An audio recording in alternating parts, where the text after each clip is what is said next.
మీ పేరు సార్? నా పేరు ముద్దగోని రామకృష్ణ గౌడ్, మాది బిఎన్రెడ్డి డివిజన్ సాహెబ్ నగర్. ఓకే, ఇప్పుడు ఇది మల్కాజ్గిరిలో ఎలక్షన్స్ జరుగుతున్నాయి కదా? అవునండి. మీరు ఎవరికి మద్దతు ఇస్తున్నారు? ఇప్పుడు దేశమంతా ఎదురు చూస్తుంది ఒకటే, ఇప్పుడు మోదీ మూడోసారి మళ్ళా ప్రధానమంత్రి కావాలి. ఈసారి ఏదైతే వాళ్ళు లక్ష్యం పెట్టుకున్నారో 400 పైచిలకు ఎంపీ సీట్లను వారు సాధించి దేశాన్ని ఇంకా ఉన్నతమైన స్థితికి, ఈరోజు ప్రపంచ దేశాల్లో మనం ఎటు చూసినా కానీ భారతదేశం గురించే చర్చించుకునేటువంటి పరిస్థితి మనం చూసుకుంటున్నాం.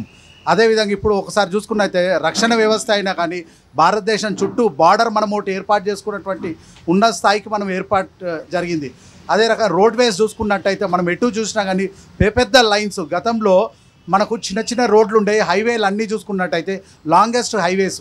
అదేవిధంగా ఇప్పుడు మెడికల్ కాలేజీలు మనం చూసుకున్నట్టయితే ఎయిమ్స్ హాస్పిటల్స్, గతంలో 7 కాలేజీలు ఉండే, ఇప్పుడు 22 కాలేజీలు మన ప్రాంతంలో మనం చూసుకుంటున్నాం. అదేవిధంగా మనం ఎంబీబీఎస్కి సంబంధించినటువంటి కాలేజీలు అయినా కానీ 2% పెరిగిపోయినాయి. మరి ఎంబీబీఎస్ సంబంధించిన సీట్లు, పీజీ సీట్లు అన్నీ కూడా 2 పెరిగినాయి.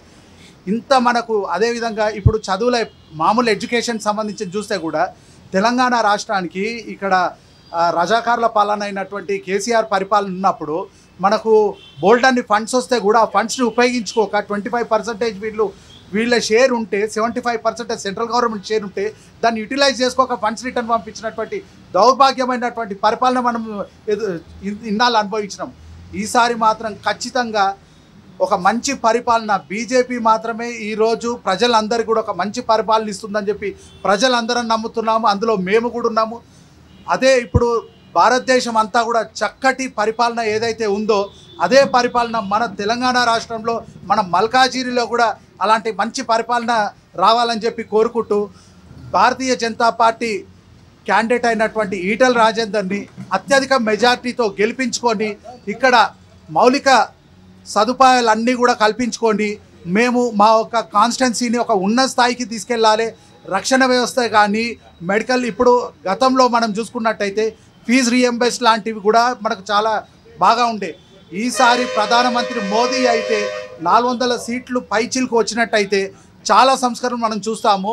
కింది స్థాయి వరకు కూడా ఒకప్పుడు మనకు ఈ డిజిటల్ అనేది ఎక్కడ కూడా లేకుండా ఇప్పుడు ప్రతి ఒక్కరు ఏ బండి దగ్గర మిర్చి తిన్నా కానీ మనకు డిజిటల్ పేమెంట్ ఉన్నది.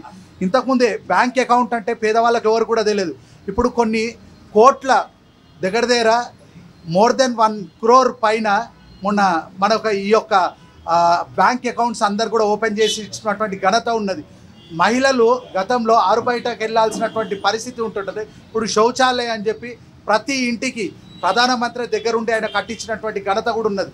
గతంలో మనం చూసుకున్నట్టయితే ఒకప్పుడు పల్లెటూర్లకు ఎక్కడి నుంచి మెడికల్ ఎమర్జెన్సీ ఏదన్నా అయితే బయటికి వెళ్ళాలంటే కూడా ఏదైనా చాలా ప్రాబ్లం ఉండేది. అలాంటప్పుడు కూడా వాజ్పేయి గారు ప్రతి గ్రామానికి ప్రధానమంత్రి సడక్ యోజన అని చెప్పి ప్రతి గ్రామానికి కూడా రోడ్ ఏర్పాటు చేశారు.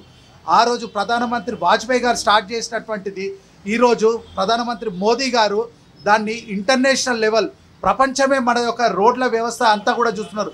సముద్రం పైన కూడా రోడ్ వేసేటువంటి టెక్నాలజీ మన దగ్గర ఏర్పాటైందంటే ప్రధానమంత్రి మన మోదీ గారు ఎంత గొప్పతనం మనం చూడొచ్చు. ఆయన ఈసారి కూడా గెలిపించుకొని మనది ఈరోజు ప్రపంచ దేశాల్లో 5వ స్థానంలో ఉంది. ఈసారి గెలిస్తే కనుక ఆయన అతి త్వరలో 3వ స్థానం కానీ 1వ స్థానం కానీ మనం చూసేటువంటి ఘనత మనం చూస్తాం.